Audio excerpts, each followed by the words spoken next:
What up, my Facebook friends? It's number 8 in your scorecard, number 1 in your heart, Albert Sugar Bear Barbieri. And I figured, you know, I'm on Snyder Avenue. I was driving eastbound from 20th Street, and I pull up to 18th and Snyder to Stephen Gerrard School, and I feel like I'm going to take it down memory lane. So, my God, this neighborhood to me is sad. The way Snyder Avenue, you know what makes it sad? The decor of the buildings, the outside exterior of all the different colors. It's just ugly. And I'm sure everybody else feels the same way. But these trees weren't here. I know that. So we're going to start. I'm going to tell you about this league. I'm going to go down and walk in the gate from the other side, because this gate here is closed on the corner. Okay, home plate was right here on the corner, 18 Snyder. Now, this was a league that first started in 1976. That's when it turned to fast pitch, modified softball, okay? They used Stephen Gerrard Schoolyard and Poe Schoolyard, which is now the, oh my God, the high school is on the tip of my tongue. I'm drawing a blank. But anyway, it's been in school for years. But anyway, it was, the commissioner of it was Ernie Mayo. The year before, in 75, it was just straight in, which was a joke. Okay? So 1976, Ernie Mayo was the commissioner of this league. This gate is always open. Okay? And it's still open. And it was modified fast pitch. And we used, which when you think about it now, okay, here we go. We're inside now. When you think about it now, we used rubber-coated ball, softball, and we used aluminum bats, which was egregious at the time, because still to this day, I still am baffled why some kid or grown-up didn't get mauled in the head, either with a line drive or somebody throwing from the outfield, or somebody in the infield threw and somebody standing on the side, and this rubber ball would kill you if it hit you in the face. Okay, so the league consists, look at this. The pitcher area, this has been a little gully here for years. Okay? You know, I don't recall, I could be wrong, I don't recall having an awning like that fence to stop the foul balls. I don't. I'm sure I'll get comments. I don't recall that being up. But anyway. Okay, so let's look at this from home plate. The league consists of, I'll talk about my team first. We were called the A's. It was really triple play. It wound up being triple play the next year. Frankie LaRosa sponsored the team, the A's.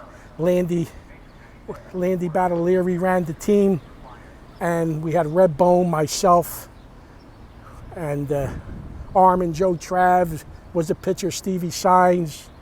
Okay, Albie Uva played second, Armin played first. I played right field, Landy played center, Red Bone. We had Rocky DiGiulio at third. Petey Maz was a shortstop. We were the A's. We went undefeated that year, 23-0. There was other teams, Sal and Dan's, Florida-style pizza. Sal and Dan's, Florida-style pizza. Packer Park. Packer Park was like the Colorado Rockies. Everybody beat up on them. Yeah, Chiefy's Pool Room. Chiefy's Pool Room was run by Petey Dill.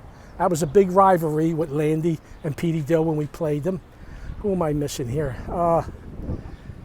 Florida-style, Sal and Dan's. John Sporting Goods. How can I forget John Sporting Goods? We wound up playing them in the championship in 1976. We were undefeated, 23-0. And I know Johnny DeSabatino, it's putting a smile on Johnny's face. We had a 2-1 lead, and then late in the game 4, and I'm hollering, pop the court. Somebody made an error, open up the floodgates. We lose game 4, and we wind up losing the championship.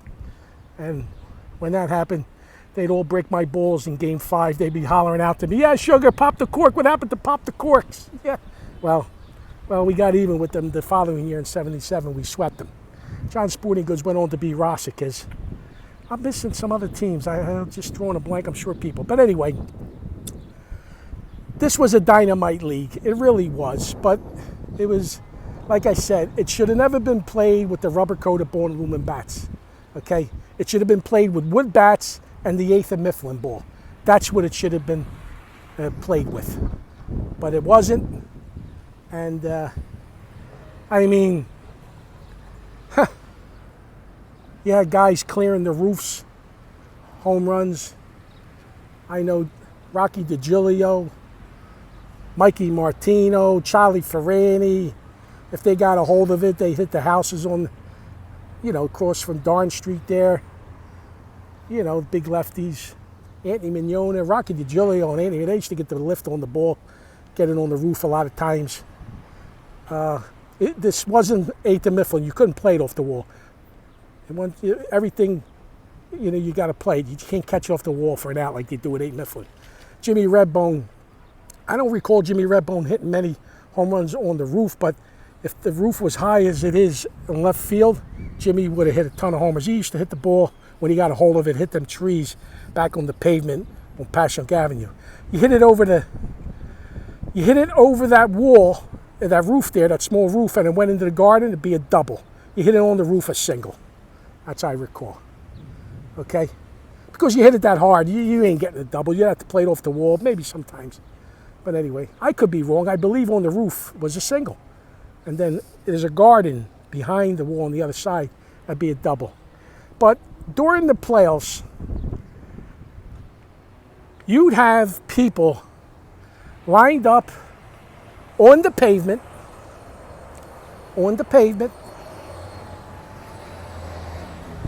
right down the Darn Street. You'd have people past first base. When you get past first base. But you definitely had people on the sidewalks here, too deep. I mean, it was mobbed. Let me see, first base is right about. So I'd say right about here, you'd have people on the sidelines, on the right field line. Yeah, on the right field line, all the way down. It would go, they would stay. Now this is nuts, because I played right field. They'd be all down here. And I remember like this, like it was yesterday. So I was playing right field, right about where that black top is, right there. They come around me. Okay, they didn't even stay in foul ground. They loop around so they can see. And a lot of them would be standing along a circle behind me. And I would tell them all the time, please stay out of my fucking way if a ball came this way. You understand? And they would go all the way around, hug the wall. This is the crowds we would get. Hug the wall, all over here. They'd sit. Stand and sit up to here. Thank God they didn't hover the walls in the outfield. But they did the same thing down the left field line. And there's a corner there, a step. Let me see. They'd sit on these little steps though, here. Fans would sit on these little steps. 1, 2, 3, 4, 5, and the one in the corner. There was also, I'm surprised people from the school ain't kicking me out, thinking, what are you doing around here? Fucking the whole country's in paranoia. There was a basketball court right here. It was a basket, I think 1 or 2, but I know if somebody hit a line drive and it hit, I forget what the rule was. Could have been a dead ball or it could have been a sing, I don't know, there was basketball. Yeah, it had to be 2. Nah, I can't imagine being 2, but I played right field. I do know there was one basketball basket. Probably there was another. There was another one behind me over here that really didn't bother me. It was the one here that you had to maneuver. It's a shame. Look at this. They got synthetic astroturf. It's a shame this wasn't down when we played. Look at it. Look at how nice. But anyway, this was a great league. I played from 76 to 80 or 81. So at 76, I just graduated high school. So I played from 17 years old to 81. I don't know, 6 years. Yeah. All right. And then here's the classic. So it's game 5 of the 76 championship. It's 2-2, A's and John Sporting Goods. Our first baseman, Armin Badalata, worked for a beer distributor in the neighborhood somewhere, and he came up with a brilliant idea. He decided that we were going to take batting practice at Poe Playground, at Poe 120, and we were going to jump on his flatbed beer truck. It was a big truck, flatbed, delivered beer. And we were going to wait. The game started at 6:15, and we were going to pull in. Now, can you imagine John Sporting Goods over here at 5:45 taking BP, and none of us are around, the A's, right? They have no clue. They think, are we fourth? What are we doing? Can't imagine what they thought. We pulled in after taking BP at Poe. We pull in 6:13, 6:14, right over there, right off 18th Street. It was epic. It was an epic, awesome idea. The faces on John Sporting Goods, it was just a great memory. They did beat us, but we did sweep them next year to get even with them. And then I went over to play with John Sporting Goods because I don't want to talk about it. But anyway, it was a hell of a memory. This is the old neighborhood. I grew up at Rosewood and Wolf. I hung at Guerin Recreation, but it was a very short walk coming from 16, if I came down Wolf Street, come through the playground, out from 16 Jackson, come down Jackson, cross over Passyunk, right in here. And this was another group of guys that hung in: Steven Gerrard, Joe Scarpa, Frankie Romeo, Tin Man, Bushman. I can name them all, Johnny DeSab and his crew. And they play stickball here, but I was a 16th and Jackson kid growing up.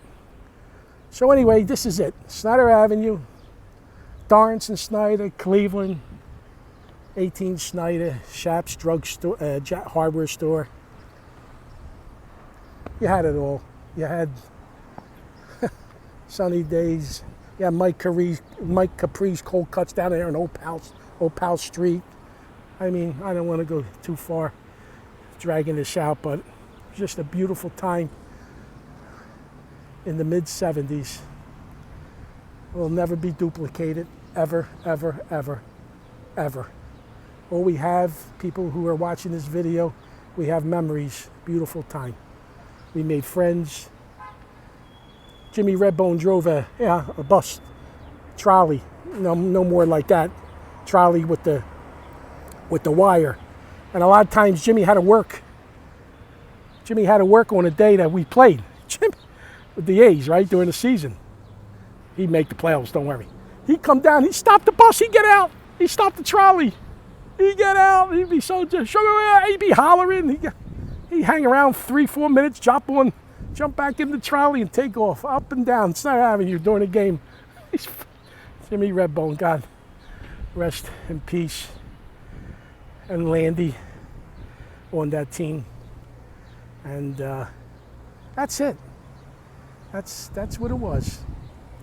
This neighborhood is, my God, let me go. I'm about to tear up. Bye-bye, gang.